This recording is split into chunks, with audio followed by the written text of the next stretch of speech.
पर आज हम सब राम कथा और राम कथा भी उस मुखार बिंदु से सुन रहे हैं जिनका तप, तपस्या और त्याग इस वागड़ की धरा के लिए एक प्रेरणादायी है। सम्मानीय इस कथा के वाचक जो ओजस्वी वाणी के धनी हैं, और मैं एक बात बड़े विश्वास के साथ कह सकता हूं, जो समर्पण की साक्षात्कार मूर्ति है, आदरणीय कमलेश जी शास्त्री साहब के चरणों में सत सत प्रणाम करता हूं।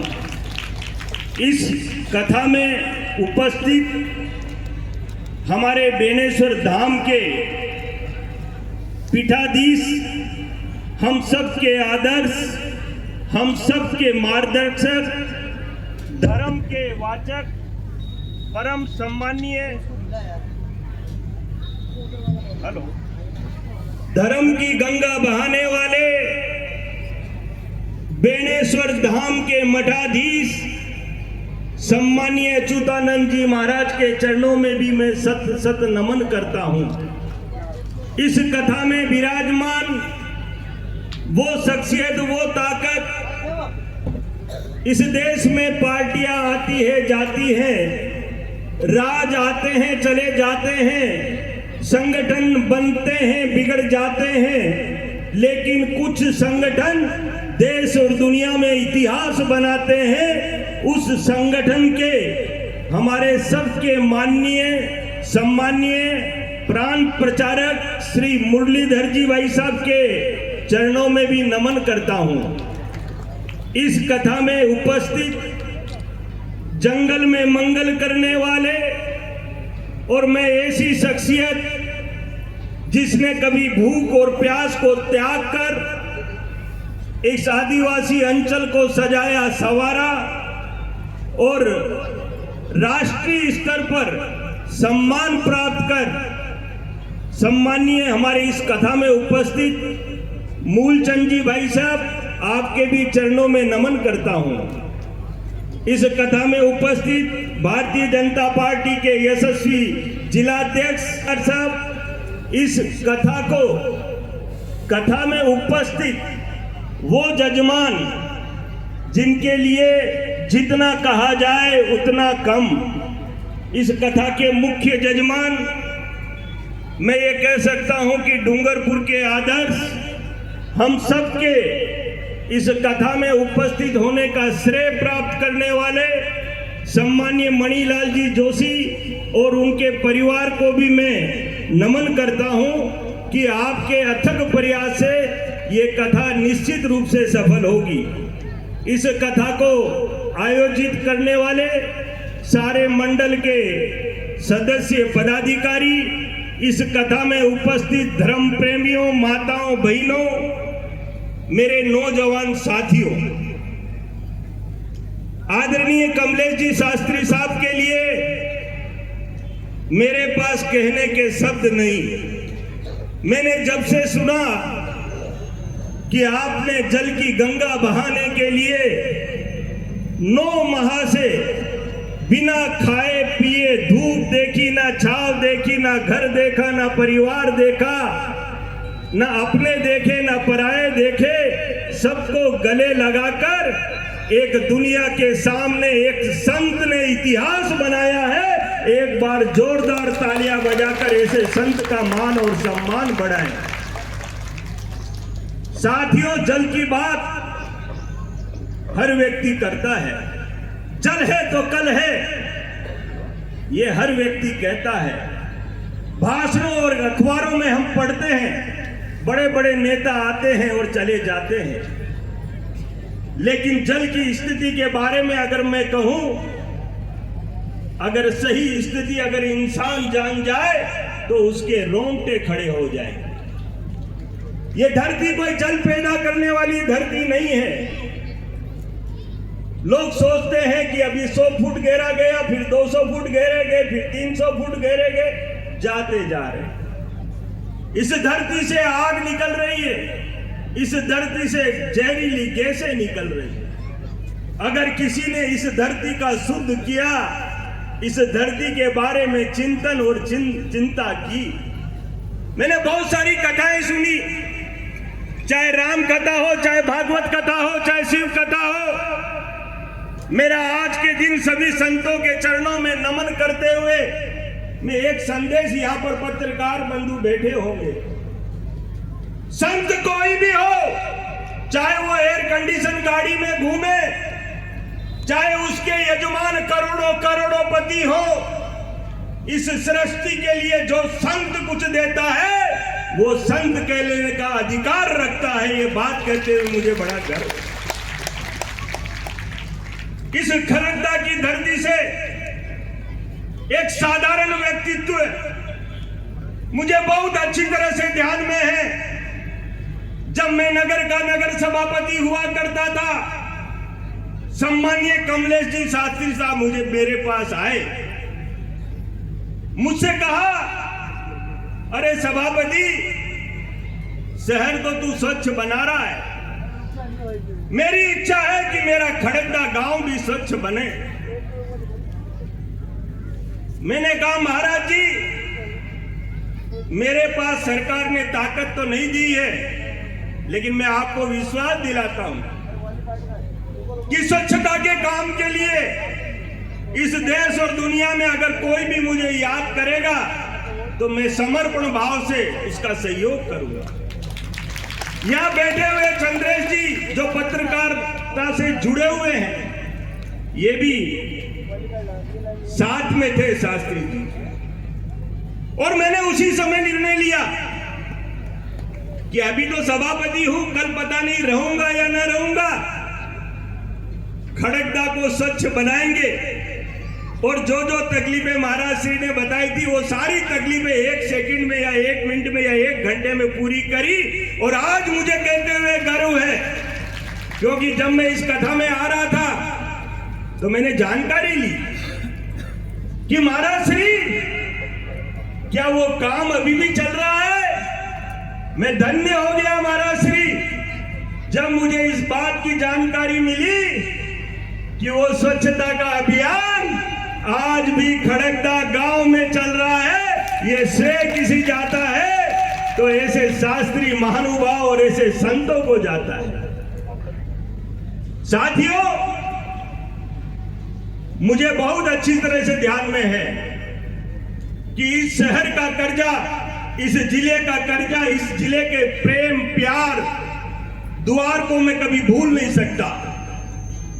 जहां भी जाता हूं जो मान और सम्मान, आदर और सत्कार मिलता है वो काम का मिलता है, नाम का नहीं मिलता। और आज दुनिया में डूंगरपुर का नाम हुआ तो इस डूंगरपुर पे संत और साधुओं का जो आशीर्वाद इस डूंगरपुर धरा को मिला, उसी का प्रताप है। महाराज श्री, राजस्थान सरकार ने मुझे गांवों का स्वच्छ गांव बनाने का कोऑर्डिनेटर बना रखा है। मैंने राजस्थान के सारे जिलों में जाकर बड़ी बड़ी मीटिंगें की। जब मुझे मालूम पड़ा कि एक महाराज श्री जल के लिए चिंतित है, मैंने करवट बदली और आज भी मैंने सीओ को डायरेक्शन देकर आया हूं, महाराज श्री स्वच्छता तो होगी होगी, लेकिन इस जिले के सारे तालाब स्वच्छ बनेंगे। उसकी रिपोर्ट जब तक मैं कथा से वापस आऊं मेरे टेबल पर होनी चाहिए। ये ताकत और ये प्यार महाराज श्री आप जैसे साधु और संतों से मिल रहा है। मैंने कहा, महाराज श्री आप कह रहे थे कथा में, तो मेरे भी मन में आया कि महाराज श्री के लिए भी 2 लाइनें होनी चाहिए। महाराज श्री आपने कहा,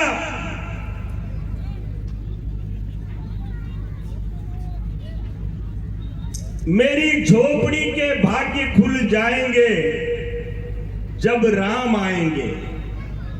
इस खड़गदा में मैं इस कथा में 2 लाइन अवश्य कहूंगा।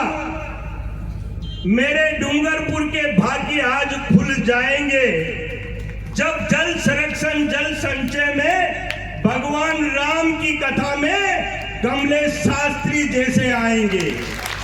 महाराज श्री, मैं बैठे बैठे मनन कर रहा था, बैठे बैठे चिंता कर रहा था कि ये सरकार जो काम एक साधु संत ने करके दिखाया है, निश्चित रूप से ये सरकार के लिए मार्गदर्शन का काम करेगा। और मेरे यहां बैठे हुए भक्तजनों, प्रेमियों, धर्म प्रेमियों, जीवन के अंदर मैं बड़ा कटु सत्य बोल रहा हूं। इस हिंदुस्तान ने भी एक विपत्ति को पाया है, जिस विपत्ति ने पूरे देश को हिलाया है। देश का नाम अंतर्राष्ट्रीय स्तर पर नहीं, दुनिया में कायम किया है।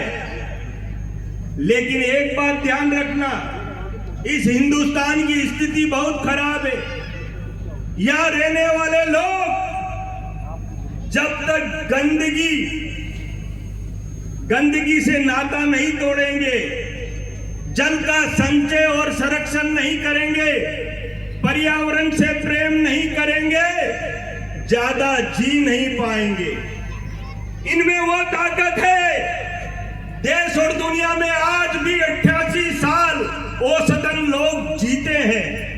हमारे हिंदुस्तान के लोग 66.2 वर्ष की औसतन आयु में भगवान को प्यारे हो जाते हैं।